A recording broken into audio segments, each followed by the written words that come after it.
당신의 삶 속에 하나님의 샬롬이 가득하기를 바랍니다. 인사하겠습니다. 샬롬. 오늘 설교 주제가 샬롬이에요. 샬롬. 자, 오늘은 내가 너희를 쉬게 하리라, 그런 주제로 말씀을 전하겠습니다. 내가 너희를 쉬게 하리라. 내가는 누구예요? 예수님이죠. 예수님이 하신 말씀입니다. 너희는 누굽니까? 하나님 떠나서 고통 속에 살고 있는 모든 인간이죠. 모든 인간을 쉬게 하리라. 쉬게 한다는 말은 안식을 주신다는 말입니다. 안식을 주신다, 그런 말이에요. 쉬게 하신다. 예수님이 그렇게 약속을 해주신 말씀입니다. 살다 보면은 누구나 인생의 무거운 짐을 지고 힘들어할 때가 있습니다. 아무리 찾아봐도 의지할 사람 하나 없을 때, 그럴 때가 있습니다. 네, 여러분 염려하지 마십시오. 여러분 너무 사랑하시는 분이 계셔요. 누가 계셔요? 예수님이 계셔요. 예수님이 여러분 계십니다. 예수님 앞에 나오세요. 예수님이 그 무거운 인생의 짐을 내려주시고 참 안식을 여러분에게 주실 줄 믿습니다. 이게 안식은 샬롬이에요. 샬롬은 하나님의 구원이 모두 이루어져서 모든 부족함과 결핍이 없는 온전한 상태를 의미합니다. 이 샬롬을 주시겠다고 약속을 하셨어요. 자, 오늘 말씀해 보면은 이 지치고 힘든 인생길을 걸어가는 우리 인생들을 예수님이 참 안식의 길로 초청을 하십니다. 수고하고 무거운 짐진 자들아, 우리잖아요. 수고하고 무거운 짐진 자들아, 다 한 사람도 예외 없이 누구나, 그런 말이죠. 누구나 다 내게로 오라. 오늘 잘 오셨습니다. 이렇게 예배 시간에 참석한 것도 예수님 앞으로 나오신 거죠. 다 내게로 오라. 내가 너희를 쉬게 하리라. 내가 너희에게 샬롬을 주리라. 오늘 약속하셨는데 이 약속이 오늘 예배드리는 여러분에게 말씀 그대로 임하기를 주의 이름으로 축복합니다. 자, 여러분, 하나님의 아들이신 예수님께서 왜 인간이 되셔서 인간의 몸을 입고 이 땅에 오셨습니까? 하나님이신 그분이, 삼위일체 하나님의 성자 하나님이신 그분이 왜 우리 그 피조물인 인간의 몸을 입고 인간이 되셔가지고 이 땅에 오셔야만 했는가? 왜 그분이 십자가에서 그 고통스러운 죽음을 죽으셔야만 했는가? 우리같이 신학을 하는 사람들이 신학적으로 계속 그 의미를 연구하고 있어요. 뭐 십자가라는 막 이만한 책들도 나오고 연구서도 나오고 박사 논문도 나오고 막 간단한 문제가 아닙니다. 이 담겨있는 의미가 엄청 풍성하죠. 예수님께서는 하나님 떠나 죄와 죽음과 질병과 온갖 삶의 실존적인 고통 속에서 신음하고 있는 사람들을 구원하시고 그들에게 안식을 주시기 위해서 이 땅에 오신 거예요. 우리들을 불쌍히 여기시고 이 땅에 오신 겁니다. 그리고 오늘 말씀에는 예수님이 오셔서 십자가에서 이 모든 걸 다 이루셨어요. 이 구원을. 그렇다고 모든 사람이 그냥 가만히 자동적으로 이 주님이 주시는 샬롬을 누릴 수 있는 거 아닙니다. 주님께 나와야 돼요. 그래서 오늘 예수님께서 초청을 하시는 거예요. 초청을. 28절 말씀 다시 한번 읽어보겠습니다. 시작. 내가 너희를 쉬게 하리라. 아멘. 여기 다 내게로 오라, 이 말씀이 위로가 됩니다. 다 내게로 오라. 수고하고 무거운 짐진 자들은 다 내게로 오라. 내가 너희를 쉬게 하리라. 여기 수고하고 무거운 짐진 자들은 누굽니까? 좀 자세히 한번 살펴보겠어요. 자세히. 제가 서론에서는 이제 뭉뚱그려서 얘기를 했는데 자세히 한번 살펴보겠습니다. 문자적으로 일단 성경에서 중요한 게 이제 리터럴 미닝이에요. 문자, 언어로 주셨기 때문에 단어를 무시하고 자기 멋대로 막 해석하면 안 됩니다. 자, 여기 수고하고, 이 말은 힘들게 일하여 지친 사람들을 말해요. 그러니까 이제 막 굉장히 덥잖아요. 요새 막 진짜 푹푹 삶습니다. 습도도 높고, 미국 사람들이 뭐라 그래요? 스티밍 핫. 너무 더워요. 이런 날 막 바깥에 나가서 힘든 일을 하고 이제 막 이런 지하철 공사나 뭐 이제 아파트 짓거리 공사 현장에 나가서 땅끝에서 일을 하면은 이 힘든 일을 하면 사람이 지치잖아요. 좀 쉬었으면 좋겠다, 그런 마음이 들잖아요. 그 지친 상태를 말해요. 지친 상태. 수고하고, 그 말이 그 말입니다. 무거운 짐진 자는 삶의 고난이라는 무거운 짐을 진 사람들입니다. 우리 인생에 그 무거운 짐을 짊어지고 힘들어하는 사람이에요. 여러분, 저 무거운 짐을 지면 힘들잖아요. 간혹 문제 연세 드신 분들이 종이 폐지 죽고 막 이런 분들이 그 니어커에다가 종이를 이만큼 산더미처럼 싸서 힘도 안 되는데 막 그 니어커를 끌고 가시고, 또 이제 우리 착한 젊은이들이 하다 보면 밀어드리고, 무거운 짐도 이렇게 들어드리고 그러지 않습니까? 그 무거운 짐을 진 사람들이에요. 그것이 이제 인생이라고 하는 무거운 짐에 짓눌려, 그 삶의 무게에 짓눌려 있는 상태, 그 상태를 말합니다. 그래서 이 수고하고 무거운 짐진 자들은 문자적인 의미는 그렇고요. 그것이 뭘 상징하냐면은 하나님 떠나 죄와 죽음, 질병과 삶의 고통 가운데 고통당하고 있는 모든 사람들이 할 수가 있겠어요. 제가 꼭 하나님 떠난 다음에 하면 그 다음에 하는 얘기가 뭐예요? 죄의 지배를 받고 있죠. 죄의 권세자 사탄. 그 다음에 그 죄 때문에 뭐가 찾아왔어요? 우리 인간이 죽음이 찾아왔습니다. 죽음을 극복하지 못하는 한 모두가 불행한 거죠. 아무리 돈이 많고 뭐 권력이 있고 인기가 있어도 죽음과, 그 다음에 뭐가 찾아왔어요? 생명에서 떠나 있으므로, 생명인 하나님 떠나 있으므로 인간에게 병이 찾아왔어요. 마음의 병, 육신의 병, 모든 병입니다. 영적인 고통도 마찬가지예요. 그리고 이 땅에 한 사람의 인간으로 살아가는 동안 당하는 모든 고통이 있죠. 다양한 고통. 그건 뭐 사람마다 다 다를 거예요. 그 삶의 고통. 그게 찾아온 거예요. 그래서 제가 이 네 가지를 키워드처럼 계속 얘기합니다. 계속. 이 가운데 모든 사람들이 갇혀서 고통당하고 있어요. 그 사람이 권력이 있는 사람이든 돈이 많은 사람이든 인기가 있는 사람이든 뭐 어떤 사람이든 다 모든 인간이 테두리 안에 있고, 아무리 돈이 있고 권력이 있으면 뭐합니까? 그 사람 죽는데, 좀 있으면 죽어요. 다 인간은 자기 스스로의 힘을 헤어날 수 없는 이 수고와 무거운 짐을 지고 이 땅에 살아가는 거예요. 특별히 이제 예수님이 설교를 하실 때 한번 그 역사적 배경을 이렇게 한번 우리가 생각해 보면은, 예수님이 이제 주로 갈릴리 호숫가에서, 갈릴리 바다라 하지만 이제 호수죠, 호수. 너무나 커서 바다라고도 얘기하는데, 그 주변에서 사역하셨고 나중에는 예루살렘으로 올라오셔서 이제 유대 땅 사역을 그렇게 하셨어요. 그런데 예수님이 사역하셨던 갈릴리 호수 주변과 유대 땅에는 정말 고달픈 인생을 사는 사람들이 많이 살았습니다. 물론 그 가운데 이제 뭐 관료도 있고 돈 있는 사람도 있었지만 대부분의 사람들은 가난하고 병들고 소외된 사람들이에요. 그런 사람들이 주로 거기 많이 있었어요. 그러니까 예수님이 설교하러 나가시면은 여기 병든 자, 앞을 못 보는 사람, 못 듣는 사람, 귀신 들린 사람, 도덕적으로 파탄난 사람, 음탕한 사람, 뭐 하여튼 이 수고하고 무거운 짐진 인생들이 매일 예수님 곁에 있었고, 우리가 복음서들을 읽어보면 그 사람들이 계속 예수님께로 나오는 장면들이 나옵니다. 예수님은 그 모든 사람들을 밀어내지 않으시고 사랑하셨어요. 불쌍히 여기셨습니다. 그들의 인생의 무거운 짐을 벗겨주시고 그 모든 절망과 고통으로부터 구원해 주시기를 원하셨어요. 이 은혜를 주시려고 오셨고, 이제 그 예수님이 그 사람들을 보고 초청을 하시는 거예요. 가만히 거기에 있으면, 예수님이 오셨지만 안식을 주시려고 하지만 안식을 누릴 수가 없어요. 오늘 예수님께로 나와야 되는 거예요. 내게로 오라 그랬죠. 내게로 오라. 이제 그 의미도 좀 이따 한번 살펴보겠습니다. 내게로 오라 그렇게 말씀하셨어요. 자, 예수님의 이 초청의 말씀을 듣고 사람들이 두 부류로 나뉩니다. 한 부류의 사람들은 저 사람 요셉의 아들, 마리아의 아들이고 형제들이 있는 거 우리가 다 아는데, 자기가 무슨 그 안식 그러면 유대인들은 알아요. 이게 샬롬이라는 거, 하나님만이 주실 수 있는 거라는 거. 자기가 무슨 안식을 줘? 그리고 예수님을 불신하고 예수님께 오지 않았어요. 믿지 않았어요. 그게 대부분의 사람들이에요.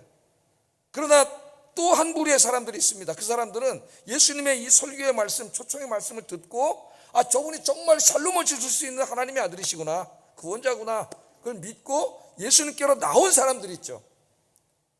그 사람들은 삶의 문제를 다 해결받고 그리고 안식을 누렸습니다. 성경에는 그런 사람들이 많이 나와요. 요한복음 4장에 나오는 사마리아 여인, 이 여인은 인생의 공허함을 채우고 행복한 삶을 살아보려고 5번이나 결혼을 했던 그런 여인이었습니다. 요한복음 8장에서 예수님의 용서받은 여인은 간음하다가 현장에서 붙잡힌 그런 여인이었어요. 막달라 마리아는 7 귀신에게 시달리면서 정상적인 삶을 살지 못했던 여인이었고, 가다라 지방에서 예수님을 만났던 청년은 군대 마귀가 들려가지고 도저히 정상적인 인생을 살 수 없었던 그런 영적인 고통을 당하던 불행한 사람들이었습니다. 삭개오는 돈과 권력의 노예가 되어 동족의 피를 빨고 있던 그런 세리장이었고, 예수님의 제자 마태 역시 불의한 세리였습니다. 그들은 권력이 있고 돈이 있었지만 도덕적으로 파탄난 사람들이었어요. 바디메오는 소경으로 구걸을 하면서 살고 있던 절망적인 인생이었고, 베데스다 못가에 예수님을 만난 사람은 38년 동안 전신마비로 고통을 당하던 그런 사람이었습니다. 길가에서 예수님의 옷을 만졌던 여인은 12년 동안 혈류증으로 고통을 당하고 그거 한번 고쳐보려고 재산을 다 써 탕진했던 그런 불쌍한 여인이었어요. 누구에게도 도움을 받을 수 없는 그런 인생들. 수로보니게의 여인은 귀신에게 시달리는 딸을 가진 여인이었고, 예수님을 찾아왔던 한 남자는 귀신 들린 아들이 있는 사람이었고, 회당장 야이로는 죽을 병에 걸린 딸을 둔 사람이었습니다. 이 모든 사람들은 자식 문제 때문에 고통당하던 사람이었어요. 이 사람들이 모두 어느 날 예수님의 설교를 듣게 됩니다. 수고하고 무거운 짐진 자들아 다 내게로 오라. 오늘은 제가 여러분에게 설교하죠. 저의 입을 통해서 하나님 말씀하시는, 다 내게로 오라. 내가 너희를 쉬게 하리라. 이 모든 삶의 고통에서 내가 너희를 쉬게 하리라. 우리 예수님이 그렇게 말씀하셨는데, 이 말씀을 믿고 예수님께 나와서 주님이 주시는 참된 쉼을 얻게 되었습니다. 새로운 인생을 살게 되었어요. 오늘은 안식일입니다. 원래 안식은 샤바트, 쉰다는 말이에요. 쉰다. 하나님께서 6일 동안 세상을 창조하시고 그 창조가 하나님 보시기에 좋았어요. 완전한 창조였기 때문에 더 이상 할 일이 없어서 하나님이 쉬셨어요. 그 온전한 상태. 그래서 하나님이 쉬심, 샤바트, 그 안식을 누리는 날이 주일날이에요. 하나님이 주시는 샬롬입니다. 샬롬. 우리말로 평안, 평강 그렇게 번역을 했는데, 그건 단지 무슨 평안, 평강, 화평 이런 말로는 다 담을 수가 없어요. 엄청나게 그 넓은 뜻이기 때문에 모든 삶의 고통이 사라지고 온전한 상태, 구원의 온전한 상태, 지복의 상태, 이 샬롬, 오늘 여기서 말하는 안식입니다. 안식. 오늘 이 안식일 날 여러분 주님 앞에 오셨잖아요. 예배 자리로 와서 예배 드리고 무릎 꿇고 기도하고 성경 말씀을 읽고 주님을 의지하고 사는 그 행위가 예수님께로 나오는 행위죠. 오늘 우리 하나님이 약속하신 대로 이 하늘의 샬롬으로 여러분 마음에 가득 채워주실 줄로 믿습니다. 기도하세요. 그래서 안식일은 원래 치유받고 회복되는 날이에요. 문제가 생긴 교회는 안식일날 교회에서 자기들끼리 싸우고 안식을 누리는 게 아니라 안식을 잃어버리고 가요. 이 안식일 날은 하나님 안에서 안식을 누리는 날이에요. 안식을 누리는. 우리 하나님께서는 이 안식을, 이 귀한 샬롬을 공짜로 주셔요. 오는 사람 모두에게 이사야 55장 1절에 이렇게 말씀하셨습니다. 읽어보겠습니다. 시작. 돈 없는 자도 오라. 너희는 와서 사 먹되 돈 없이 값없이 와서 포도주와 젖을 사라. 아멘. 여기 목마른 자들은 비유적인 언어죠. 영적인 갈증, 인생의 갈증을 느끼고 있는 사람들, 가난 사람들, 그 인생의 갈증, 영혼의 갈증은 이 세상의 그 무엇으로도 채워지지 않아요. 무엇으로도 해결될 수 없습니다. 돈으로, 권력으로 해결되지 않습니다. 이 세상의 무슨 쾌락과 즐거움을 잠깐 누리고 어디 무슨 여행을 다니고 그런다고 해결되지 않아요. 하나님이 샬롬을 주실 때 해결돼요. 샬롬. 그런데 돈 없는 자도 오라 그랬습니다. 값없이 와서 공짜로 이 포도주와 젖을 사라. 이 샬롬을 얻으라고 말씀하셨습니다. 그래서 우리는 하나님께 나오면 하나님이 샬롬을 주셔요. 샬롬. 예수 믿는 사람들은 샬롬이 가득해. 자기 가정에도 샬롬이 가득해. 삶 속에 샬롬이 가득해. 여러분들이 그런 축복의 사람들이 되시기를 주의 이름으로 축복합니다. 자, 그러면 한번 좀 샬롬에 대해서 좀 더 자세하게 상기를 해보겠습니다. 자, 이 안식을 누린다는 것은 어떤 의미인가? 어떻게 안식을 누리는가? 29절 한번 읽어봅니다. 시작. 나의 멍에를 메고 내게 배우라. 그리하면 너희 마음이 쉼을 얻으리니. 그렇게 말합니다. 자, 28절에는 나에게로 오라 그랬죠. 예수님이 내게로 오라. 내가 너희를 쉬게 한다. 그러니까 예수님 안에서 쉼을 얻으려면 어떻게 해야 돼요? 예수님께 와야 돼요. 나와야 돼요. 안 나오면 쉼을 얻을 수 없어요. 그냥 그 인생의 실존적인 고통 속에 평생 살다 죽어야 돼요. 그러니까 예수님께 나와야 돼. 그 나오는 행위는 이제 아까 제가 말했던 예배, 기도, 말씀 묵상, 주님을 의지함, 이 모든 신앙생활이죠. 이것이 주님을 의지하고 사는 삶이에요. 자, 나에게로 오라고 말씀하셨는데 29절에는 조금 나에게로 오라를 조금 더 자세하게 뭐라고 설명하냐면 나의 멍에를 메고 내게 배우라 이렇게 말씀을 하십니다. 그러니까 내게로 와서 나의 멍에를 메고 내게 배우라 그랬어요. 그러면 너희 마음이 쉼을 얻을 것이다. 너희 마음이, 아까 이제 내가 너희를 쉬게 하리라 그랬는데 이걸 좀 더 자세하게 너희 마음이 쉼을 얻는다, 이렇게 예수님 약속을 해주셨습니다. 자, 예수님의 멍에를 메라, 나의 멍에를 메라, 이 무슨 의미일까요, 여러분? 멍에가 뭐예요? 멍에가 시골에서, 요새는 시골에서도 이제 다 기계로, 시골이라 그러면 싫어할 것 같아요. 농촌에서 기계로 이제 다 농사를 져서 소가 뭐 이렇게 하는 건 잘 못 보지만은 옛날에는 어떻게 했어요? 밭과 논을 갈 때 소가 이제 밭을 가는데 한 마리 힘이 없으니까 두 마리가 함께 이렇게 가는데 소는 따로따로 가면 안 되잖아요. 그러니까 둘이 뭐야, 나무로 기구로 만들어서 목에 끼워가지고 같이 따로 못 가게 이제 한 방향으로 일하게 만든 멍에죠, 멍에. 예? 그건 이제 멍에예요. 근데 이 멍에가 이 당시 이 그레코 로만 사회에서 다양한 은유로 사용이 됩니다. 이 멍에가. 자, 그러니까 멍에를 메라는 게 어떤 의미예요? 소가 멍에를 메면 자기 혼자 각자가 갈 수가 없어요. 멍에를 맨 소는 함께 한 방향으로 동행해서 같이 가야 됩니다. 자, 그 이미지가 그대로 여기 있는 거예요. 예수님의 멍에를 맨다, 그 말은 뭐예요? 예? 이 멍에를 메는 것은 인생길을 혼자 걷지 않고 예수님과 함께 동행한다는 거예요. 동행하라는 거예요.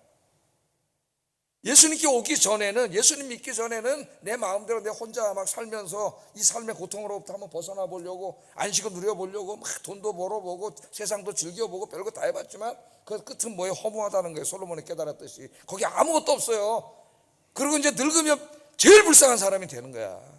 신기루에 신기루. 그 샘물인 줄 알고 막 달려갔더니 끝에 아무것도 없는 거예요. 거기. 예? 그렇게 살아가잖아요. 자, 이제는 그렇게 살지 않고 예수님과 나의 멍에를 메라는 것은 예수님 나와 함께 멍에를 메자는 거예요. 그러니까 이제 혼자 사는 게 아니에요. 예수님과 멍에를 메기 때문에 어떻게 되는 거예요? 예수님과 함께 같은 방향으로 같이 사는 거죠. 예수님과. 그러니까 예수님과 동행하는 삶이 되는 거예요. 우리가 그것을 이제 예수를 믿는다, 믿었다, 뭐 이런 믿음의 언어로 표현하기도 합니다. 자, 그렇게 멍에를 메면은 소들은 각자가 이제 다른 방향으로 못 가지만 각자가 이렇게 똑같이 힘을 내서 밭을 갈아야 되지만 예수님과 멍에를 메면 놀라운 일이 생겨요.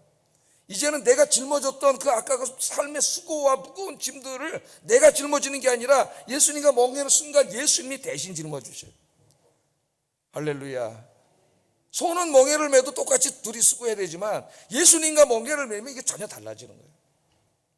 그래서 이제까지는 나 혼자 그 무거운 짐을 지고 짓눌려 가지고 그냥 힘들어 이 박복한 인생 그러면서 살던 인생이 우리 예수님과 멍에를 같이 탁 주님 앞으로 나와서 주님의 멍에를 같이 메면 주님이 그 인생의 짐을 짊어져 주는 거죠.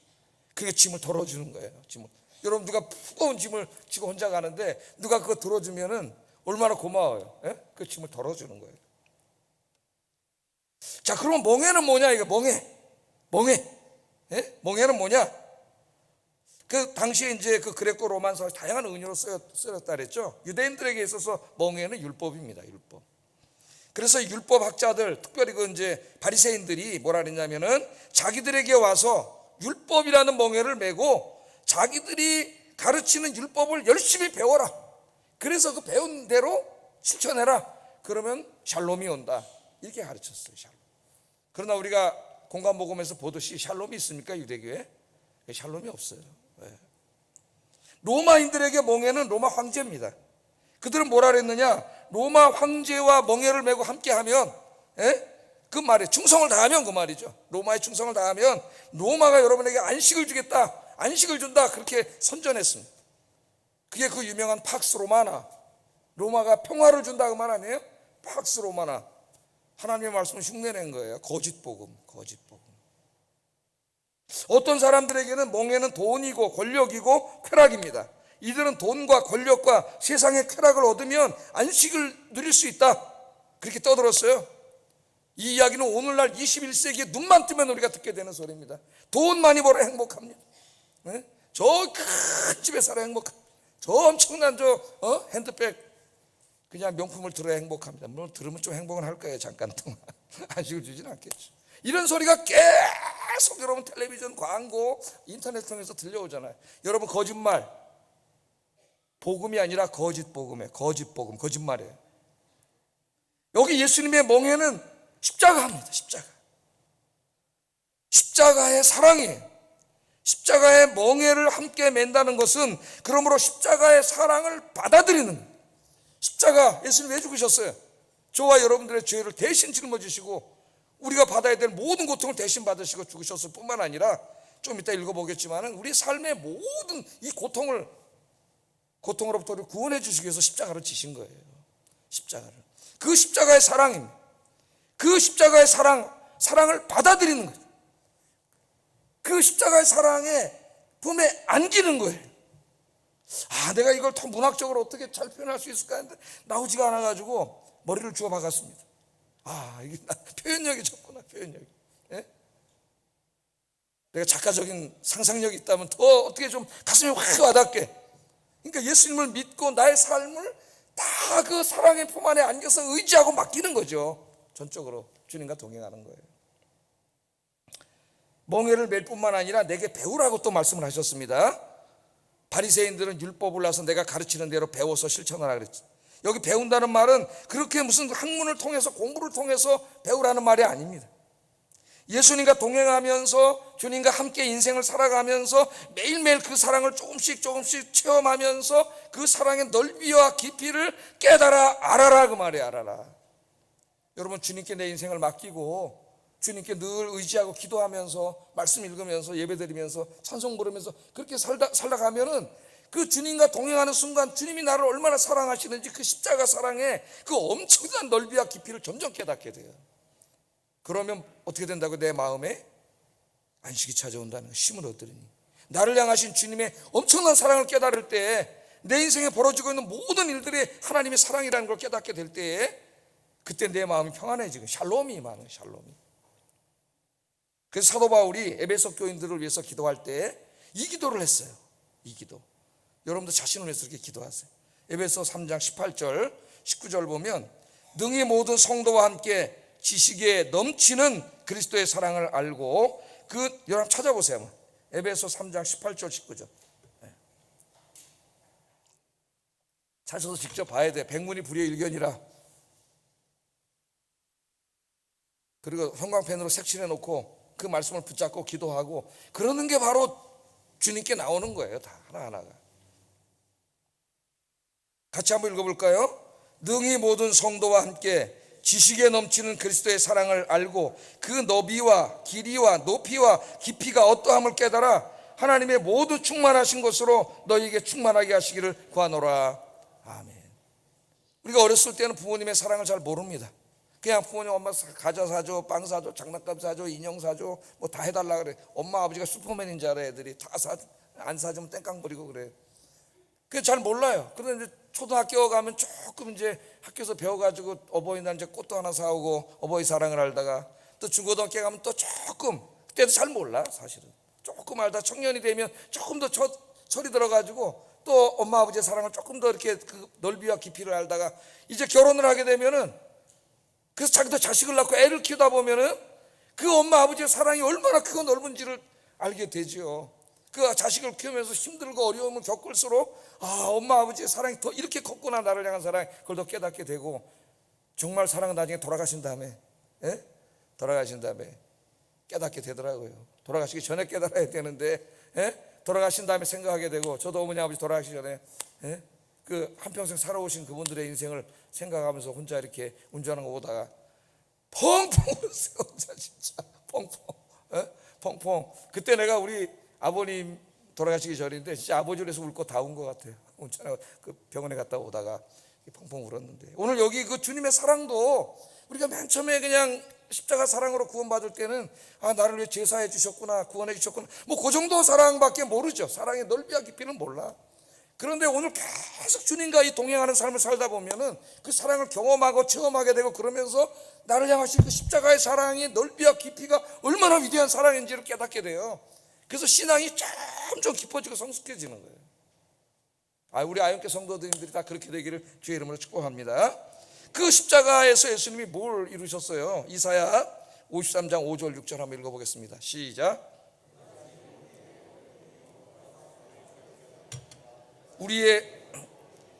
우리가 평화를 누리고 그가 채찍에 맞음으로 우리는 나음을 받았도다. 우리는 다 양 같아서 그릇 행하여 각기 제 길로 갔거늘 여호와께서는 우리 모두의 죄악을 그에게 담당시키셨도다. 아멘. 예수님께서 우리의 죄악 때문에 대신 찔리시고 상하셨습니다. 우리의 평화를 위하여 우리 대신 징계를 받으셨습니다. 우리의 치유를 위해 채찍에 맞으셨습니다. 우리는 계속 죄를 짓고 죄악의 길로 가지만 하나님께서는 우리 모두의 죄악을 예수님에게 담당시키셨습니다. 십자가에서 우리 인간이 하나님 떠나 당하는 모든 절망을 다 해결해 주신 거죠. 그러므로 예수님께 나가서 그 예수님의 사랑을 받아들이고 그 사랑의 품에 안기면 십자가에서 이루신 모든 이 샬롬이 바로 내 인생에 이루어지는 거예요. 내 마음에 이 샬롬이 이루어져야 그 다음에 내 모든 삶이 치유되고 삶의 의욕도 생기고 삶이 행복해지고 우울도 없어지고 불안도 없어지고 걱정과 염려도 사라지는 거예요. 가장 근본적인 축복이 샬롬이 임하는 거죠. 샬롬. 그래서 그 품에 안기면 28절에 내가 너희를 쉬게 하리라 그렇게 말씀하셨고, 그 쉼이 뭐냐면 너희 마음이 쉼을 얻는 것, 마음의 쉼이 임하는 거죠. 마음의 쉼이 임하는 거예요. 자, 이 안식은 크게 두 가지 의미로 쓰입니다. 이 본문에서 근본적이고 궁극적인 안식은 이 땅에는 없어요. 구원이 다 이루어지고 하나님 나라 즉 천국이 이 땅에 완전히 이루어졌을 때 우리가 그걸 종말론적인 안식이라고 하는데, 이 원래의 궁극적인 약속은 종말론적인 약속이에요. 이 땅에서는 비록 우리가 다 이렇게 힘들고 어렵게 살지만 결국 예수 믿고 구원받은 사람들은 십자가의 사랑으로 하나님의 나라에서 이 샬롬의 삶을 살게 되는 거예요. 그 샬롬을 보여주는 것이 요한계시록 21장 1절 4절입니다. 한번 읽어보겠습니다. 시작. 새 땅을 보니 처음 하늘과 처음 땅이 없어졌고 바다도 다시 있지 않더라. 또 내가 보매 거룩한 성 새 예루살렘이 하나님께로부터 하늘에서 내려오니 그 예비한 것이 신부가 남편을 위하여 단장한 것 같더라. 내가 들으니 보좌에서 큰 음성이 나서 가로되 보라, 하나님의 장막이 사람들과 함께 있음에 하나님이 저희와 함께 거하시리니 저희는 하나님의 백성이 되고 하나님은 친히 저희와 함께 계셔서 모든 눈물을 그 눈에서 씻기심에 다시 사망이 없고 애통하는 것이나 곡하는 것이나 아픈 것이 다시 있지 아니하리니 처음 것들이 다 지나갔음이더라. 아멘. 이 땅에 하나님 나라가 이루어졌을 때 이런 여기가 이렇게 된다는 겁니다. 예? 처음 하늘과 땅과 바다가 없어졌다는 것은 타락한 옛 세상, 죄와 사망과 질병과 고통으로 신음하던 옛 창조가 다 사라졌다는 거예요. 타락한 세상이 없어진 후에 어떤 일이 벌어집니까? 하늘에서 거룩한 성 새 예루살렘이 내려와요. 여기 새 예루살렘은 하나님의 나라를 상징하는 거예요. 하나님의 나라가 지금 하늘에서는 완전히 다 이루어져 있습니다. 이 땅에서는 이루어지지 않았어요. 그래서 우리가 뭐라고 하게 돼요? 주의 뜻이 하늘에서 이루어진 것처럼 땅에서도 이루어지길 원합니다가 그 기도예요. 주기도문이. 그래서 이 하나님의 나라가 인간이 살고 있는 우주와 지구로 내려와요. 지금은 죄 때문에 분리되어 있어요. 이 나라가 합쳐져서 하나의 나라가 되는 게 천국이에요. 하나님 나라. 그걸 말하는 거예요. 예? 그 하나님 나라에 누가 계세요? 하나님이 계시지. 하나님께서 뭘 하고 계셔요? 예수 믿고 구원받은 하나님의 백성들과 함께 계시면서 그 모든 사람의 눈물을 닦아주시죠. 이 땅에 살는 동안 얼마나 힘들었냐. 신앙생활하고 믿음을 지키느라고 얼마나 힘들었냐. 봉사하느라고 얼마나 힘들었냐. 전도하느라고 얼마나 힘들었냐. 그 수고의 눈물을 하나님 다 닦아주시죠. 주님을 위해서 많이 눈물을 흘려야 눈물을 닦아주지. 예? 한번 운 적도 없는데 뭔 눈물을 닦아주시겠어요. 주님이 눈물을 다 닦아주시. 눈물을 닦아주실 때 어떤 일이 벌어져요? 죽음이 사라집니다. 하나님의 나라는 죽지 않아요. 다시. 예? 지금은 죽지만 그게 우리 제일 무서운 일이지만 죽지 않아요. 애통과 슬픔이 사라졌습니다. 아픈 것, 질병들이 다 사라졌어요. 모든 고통이 다 사라졌습니다. 죄의 질서 속에 있던 모든 것들이 다 없어졌습니다. 이 땅에서 죽음으로, 육신의 죽음을 인하여 잠시 이별의 슬픔을 겪었던 사랑하는 사람들이 다 부활해서 살아서 천국에서 함께 살고 있습니다. 거기에는 하나님이 주시는 평강과 기쁨과 만족만이 가득합니다. 충만한 생명이 있습니다. 이러한 상태가 바로 하나님이 약속하신 종말론적인 축복, 바로 샬롬이에요. 샬롬. 이 땅에는 그게 다 안 이루어졌잖아요. 그 하나님 나라에서는 그게 다 이루어져 있어요. 예? 그게 샬롬이에요. 그래서 예수 믿고 구원받은 사람들은 다 구원받아서 천국에서 궁극적으로 영원히 누리는 이 샬롬을 누리게 될 줄로 믿습니다. 이것이 기독교의 궁극적인 소망이에요. 궁극적인 소망. 그런데 이 축복은, 안식의 축복은 이렇게 종말론적인 의미만 있는 건 아닙니다. 만일 예수님이 약속하신 안식이 우리가 죽은 후에 저 천국에서만 누리는 안식이라면 예수님의 이 약속하신 안식, 복음은 우리 현재의 삶과는 아무 상관이 없는 게 돼요.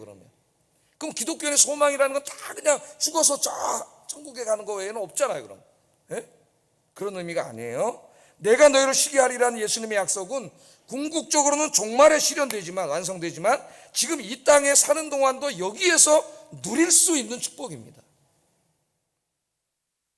그렇지 않다면 우리는 이 땅에 살 수가 없어요. 인간이 연약해서.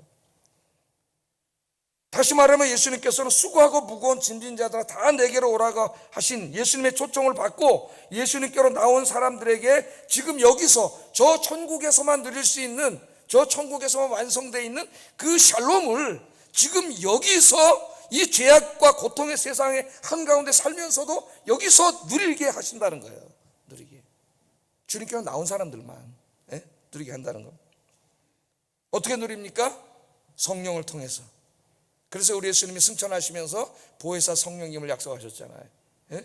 우리가 예수 믿을 때 아무 일도 안 벌어지는 게 아니라 삼위일체 하나님, 삼위 하나님이신 성령 하나님이 여러분의 마음속에 찾아오세요. 마음속에 하나님이 찾아오셔야, 그 마음속에 찾아오셔야 마음이 쉼을 얻어요. 무슨 내가 어디 좋은 데 여행 다니고 막 골프 치고 뭐 좋은 거 사고 그렇게 마음이 쉬는 게 아니에요. 하나님이 찾아오셔야 마음의 쉼을 얻어. 그 하나님이 찾아오셔서, 성령 하나님이 찾아오셔서 우리에게 샬롬을 주셔요. 그 종말에 누릴 수 있는 샬롬을 지금 여기서 누리게 하시는 거예요. 그 예수님이 이렇게 말씀하셨어요. 요한복음 14장 27절 한번 읽어봅니다. 평안을 너희에게 끼치노니 곧 나의 평안을 너희에게 주노라. 내가 너희에게 주는 것은 세상이 주는 것과 같지 아니하니라. 너희는 마음에 근심도 말고 두려워하지도 말라. 성령님이 오시면 뭘 줘요? 평안. 그 평안이 샬롬이에요. 샬롬. 저 하늘에서만 누릴 수 있는 그 평안을 그 성령님이 너에게 준다는, 그 평안, 샬롬은 이 세상에 속한 게 아니라 그랬어요. 이 땅에 사는 동안은 뭔가 좀 하는 일이 잘 되고 뭐 좀 그러면 좀 마음이 기쁘고 평안한 것도 사실입니다. 우리 인간이. 물론 하나님 그런 복도 주세요. 근데 그건 궁극적인 게 아니라는 거예요. 그러나 그것들은 금방 사라져요. 여기 주님이 약속하신 평안은 모든 상황을 초월하는 평안이에요. 전쟁이 없는 상태가 아니라 전쟁의 한가운데에서도 누리는 평안. 그렇기 때문에 이 땅에 없는 평안이에요. 이 평안은 하나님만이 주시는 평안. 삶의 수고와 무거운 짐을 지고 살아가는 그 가운데서도 왠지 모르게 내 마음속에 찾아오는 엄청난 평안입니다. 그것을 지금 성령님이 가져다 주신다는 거예요. 누리고 있습니까? 여러분이 안 누리고 못 누린다면 주님께 가까이 안 오고 있는 거예요. 지금 자꾸 멀어져 가고 있는 거예요. 예수 믿는다 하면서도 가까이 가고 있는 사람은 누리게 돼 있어요. 왜? 약속이기 때문에. 이걸 한번 제가 알기 쉽게 그림으로 이렇게 도표화해서 다시 한번 그려왔습니다. 자, 성경은 하늘과 땅으로 나눕니다. 하늘과 땅, 저 하늘은 저 물리적인 그런 의미가 아니에요. 신학적인 의미예요. 우리가 보는 저 하늘을 말하는 게 아니라 하나님이 계신 곳, 하나님 나라가 완성되어 있는 곳, 하나님의 보좌가 있는 곳을 말해요. 저기에서는 이미 온전한 안식이 다 이루어져 있어요. 샬롬이 완전히 이루어져 있습니다. 그런데 이 샬롬은 이 땅에는 없어요. 이 세상 사람들은 못 누려요 지금. 근데 이 샬롬을 언제 누리느냐? 예수 믿고 구원받은 사람이 저 종말에 예수님이 재림하셔서 이 땅에 천국이 이루어질 때 비로소 그 천국에서 누리는 샬롬이에요. 눈물을 닦아주시고 죽음도 없고 죄도 고통도 없고 슬픔도 없고 아까 다 읽었잖아요. 그 샬롬입니다.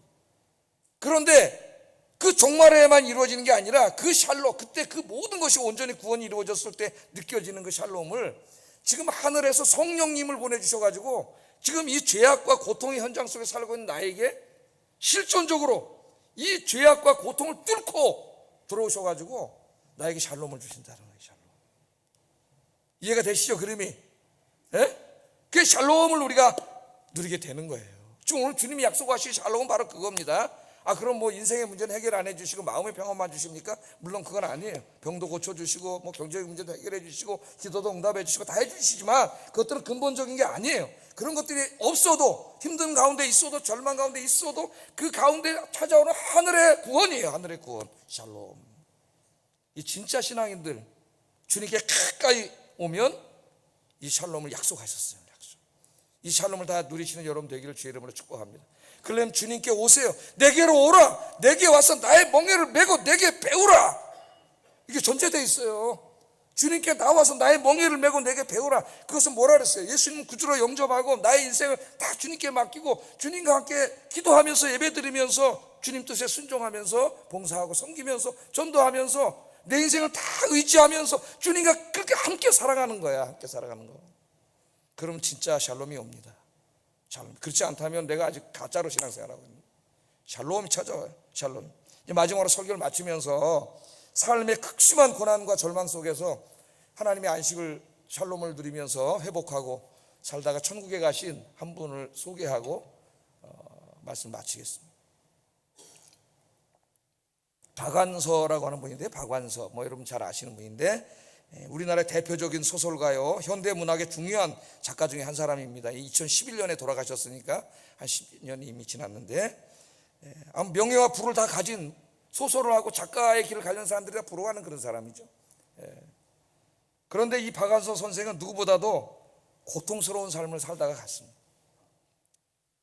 6.25 사변 때는 오빠를 잃었다 그래요. 전쟁에서 오빠를 잃었고, 또 결혼에 생보하게 살다가 어느 날 남편을 병으로 잃게 됩니다. 병으로 또 남편이 먼저 떠났어요. 그리고 남편이 떠나고 바로 몇 달 후입니다. 몇 년이 아니라 몇 달 후에 사랑하는 아들, 26살의 젊은 의사였던, 너무나 멋지고 잘생기고 사랑했던 아들이 교통사고로 세상을 떠납니다. 그래서 이분은 그때부터 아들을 잃고 매일매일 눈물로 살았다 그래요. 죽지 못해 살았다고 말합니다. 눈만 뜨면 하나님을 원망했습니다. 하루에도 수백 번 하나님을 욕하고 저주했습니다. 하나님께 마구 대들었다 그래요. 그 글 그대로 읽어보면 이렇습니다. 이렇게 대들었어요. 하나님, 당신의 장난이 인간에게 얼마나 무서운 운명의 손길이 된다는 걸 모르십니까? 당신의 형상으로 지은 인간을 이렇게 막 가지고 장난쳐도 되는 겁니까? 막 하나님에 대해서 이렇게 원망을 했습니다. 욥처럼 원망을 했어요. 이런 생각을 했대요. 내 아들은 죽었는데 세상은 아무 일 없이 잘 돌아가고 있는 것에 화가 나기도 했답니다. 그때가 88년 올림픽 할 때인데, 내 아들은 죽었는데 여전히 지하철은 다니고 사람들이 직장에 다니고 유치원 학교도 하고 그것까지는 참겠는데 올림픽 한다고 온 세상 사람들이 즐거워하는 모습을 볼 때 너무 화가 났더래. 내 아들은 죽었는데. 그런 생각이 자기 마음에 들었다 그래요. 내 아들 없는 세상 차라리 망해버렸으면 좋겠다는 생각도 들었다. 사람들이 자식 잡아먹은 애미라고 수군거린 것 같아서 괴로워서 견딜 수가 없었다 그래요. 도저히 다시 세상을 사랑하고 하나님을 사랑할 수 없었고, 작가로서 한 인간으로서 정상적인 삶을 살 수가 없었습니다. 딸이 보고 이러다 엄마 죽겠다 싶어서 자기 집으로 모셔갔는데 도저히 회복이 되지 않는 거죠. 회복이 되겠습니까 여러분? 그래서 평소에 친하게 지내던 이혜인 수녀, 그 시인 이혜인 수녀가 있는 부산에 있는 수녀원에 수도원으로 가가지고 거기서 지내게 됐다 그래요. 거기서 이제 기도하면서 계속 하나님 원망하면서 왜 내 아들을 데려갔는지 하나님에 계속 묻는 거예요. 욥처럼. 욥이 그 기도가 그러잖아요. 왜? 욥기를 다 읽어봤는데 왜 대답하지 않습니다. 하나님. 끝까지 읽어보세요. 계속 욥은 왜 나에게 고통이 오냐 그러는데 거기 답이 없어요. 나중에 하나님을 만난 다음에 다 해결이 돼요. 하나님 만난 다음에. 그 고통과 슬픔을 가눌 길이 없어서 부산에 있는 수녀원에서 기도하고 있을 때 한 어린 소녀가, 수녀죠, 수녀, 젊은 수녀의 이야기를 듣고 그것을 하나님의 음성으로 듣고 회복이 됩니다. 자, 이 수녀님이 젊은 수녀님이었는데 자기 이야기를 하더래요. 자기 이야기. 자기에게 남동생이 하나 있는데 얼마나 깡패짓을 하는지, 개망난이라는 개망난. 그래서 얘 때문에 집안에 편할 날이 없답니다. 항상 문제를 일으켜서. 그래서 자기가 이렇게 생각했대요. 왜 하필 내 동생이 저래야 되나? 비관도 되고 원망스럽기도 하고 그랬다면, 자기 수녀고 주에 충성하는데 왜 내 동생에게 저런 일이 저렇게 돼야 되느냐?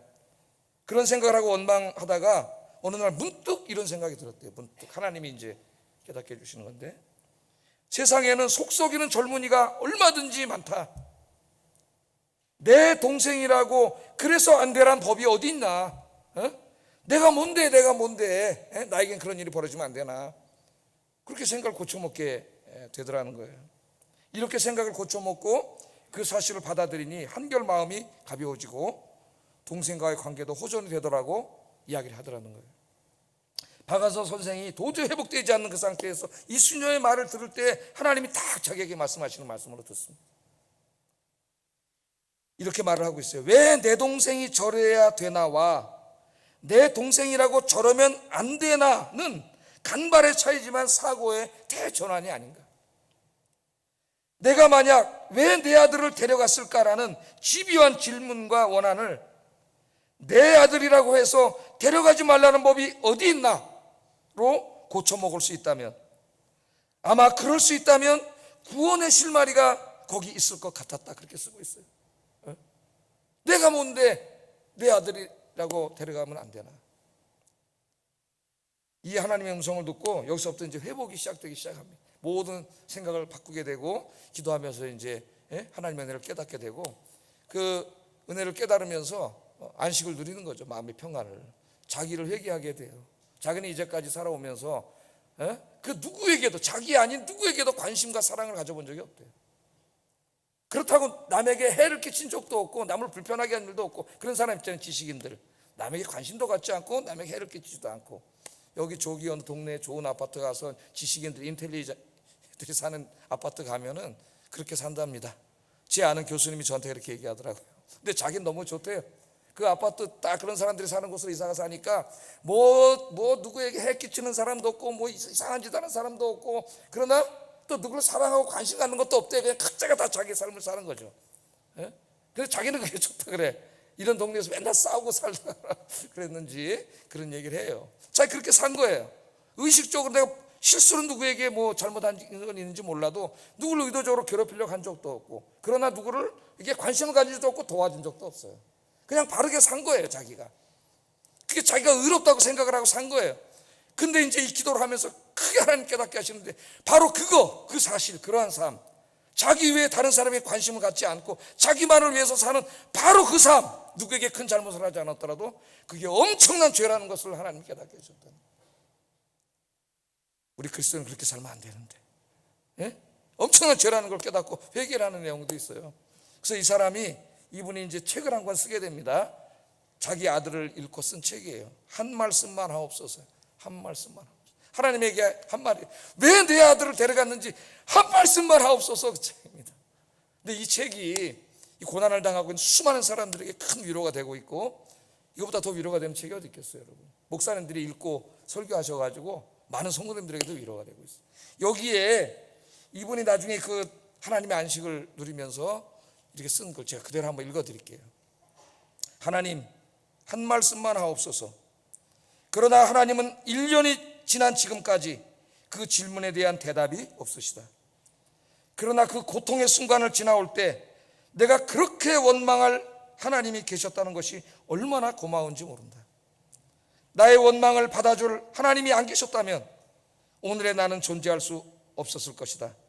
고통의 순간에 수많은 원망 섞인 질문을 던질 때 그 많은 원망을 고스란히 들어주셨던 하나님, 그분의 침묵은 더 많은 원망을 듣고자 하셨던 하나님의 배려였던 것이다. 자기 깨달은 거야. 내가 이걸 읽으면서 욥기가 확 열리더라고. 욥기에 대한 주석도 읽고 뭐 여러 읽었지만 이게 바로 욥이 한 일이다. 욥이 한 일이다. 얼마나 위대한 신앙입니까? 그 고통 속에서 하나님, 자기를 향한 하나님의 그 사랑의 넓이와 깊이를 깊이 깨닫고 거기에서 우러나오는 이 신앙, 이 신앙의 깊이와 이 수준이 진짜 신앙인 거죠. 이것은 신앙은 무슨 외적인 내가 목사고 장로고 권사고 거기에 있지 않아요.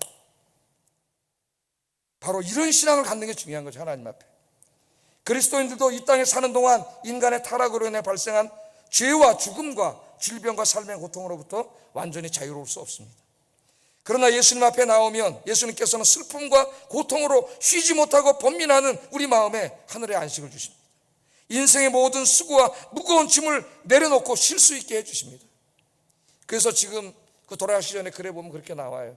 내 자식을 없는 세상을 다시는 사랑할 수 없을 줄 알았는데, 내 자식을 데려간 하나님을 다시는 사랑할 수 없을 줄 알았는데 주님을 만난 이후 이상하게도 내 아들은 없는데 내가 이 세상을 사랑하고 다른 사람을 사랑하고 하나님을 사랑하게 되고, 그 위에도 많은 글을 써가지고 많은 사람들에게 감동을 줄 수 있게 됐다는 거예요. 박완서 선생은 지금은 아들과 남편이 먼저 가 있던 천국에 가서 아들과 남편을 만나 부활의 그날을 기다리면서 안식하고 계십니다. 안식하고 계십니다. 예수 믿고 구원받은 사람도 여전히 이 세상의 문제들 가운데 있습니다. 예수 믿은 후에도 우리는 여전히 죄와 죽음과 질병과 온갖 고통의 한가운데 있습니다. 그러나 성도들은 박완서 작가처럼 예수님 안에서 그 모든 고통 속에서도 안식을 누릴 수 있고, 또한 천국에서 영원한 안식을 누리는 것을 소망할 수 있습니다. 오늘 이 주님의 참된 샬롬이 여러분의 삶 속에 가득 임하기를 주의 이름으로 축복합니다. 기도하겠습니다. 수고하고 무거운 짐진 자들아 다 내게로 오라, 내가 너희를 쉬게 하리라 라고 말씀하신 예수님의 말씀을 기억하고 예수님께 나와 그 사랑의 품에 안기는 삶을 살게 하소서. 다른 데 가지 마세요. 여러분, 주님께 나오세요. 두 번째, 천국에서 누리게 될 궁극적인 안식을 소망하면서 지금 여기서도 예수님의 품 안에서, 성령 안에서 천국의 안식을 누리게 하소서. 어떠한 상황 속에서도 샬롬을 누리게 하소서. 기도하겠습니다. 사랑하신 아버지 하나님, 감사합니다. 오늘도 귀한 말씀을 통하여 하나님 떠나 죄와 죽음과 질병과 고통 속에 신음하고 있는 저희들을 구원해 주시고 그 안식을 누리기 위해, 샬롬을 주시기 위해 우리를 초청하신 주님의 그 음성이 지금도 생생하게 들립니다. 수고하고 무거운 짐진 자들아 다 내게로 오라, 내가 너희를 쉬게 하리라. 나의 멍에를 메고 내게 배우라. 너희 마음이 쉼을 얻을 것이다. 오늘 이 말씀을, 하나님의 말씀, 아멘, 하나님의 말씀으로 듣고 다른 곳으로 가던 내 인생의 방향을 주님께로 향하여 주님 십자가 붙들고 그 사랑의 품에 안겨서 안식을 누리며 사는 저희들이 되도록 인도해 주시옵소서. 예수님 이름으로 기도드립니다. 아멘.